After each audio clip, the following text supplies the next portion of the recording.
പാലോട് നവവധുവിന്റെ മരണത്തിൽ ഭർത്താവും സുഹൃത്തും അറസ്റ്റിൽ. ഭർത്താവ് അഭിജിത്തിനെതിരെ ആത്മഹത്യാ പ്രേരണ കുറ്റം. സുഹൃത്ത് അജാസിനെതിരെ ഇന്ദുജയെ മർദ്ദിച്ചതിന് കേസ്. കൊലപാതകമെന്ന ആരോപണത്തിൽ ഉറച്ച ബന്ധുക്കൾ.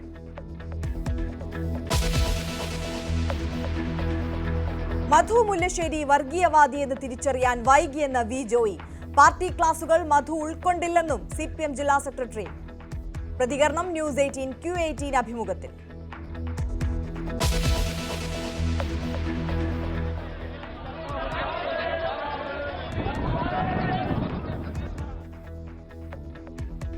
കർഷക മാർച്ചിനു നേരെ വീണ്ടും പോലീസ് നടപടി. കണ്ണീർ വാതക ഷെല്ലുകൾ പ്രയോഗിച്ചു. 8 കർഷകർക്ക് പരുക്ക്. പഞ്ചാബ് ഹരിയാന അതിർത്തിയിൽ സംഘർഷം. ഇന്നത്തെ മാർച്ച് അവസാനിപ്പിച്ചു.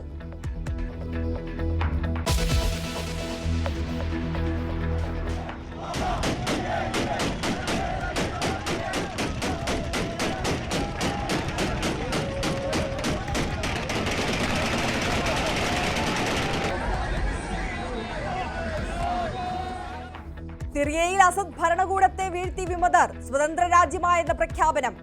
അധികാരം വിമതർക്ക് കൈമാറി. പ്രധാനമന്ത്രി ഔദ്യോഗിക വസതി ഒഴിഞ്ഞു. രാജ്യം വിട്ട് പ്രസിഡന്റ് ബാഷർ അൽ അസദ്.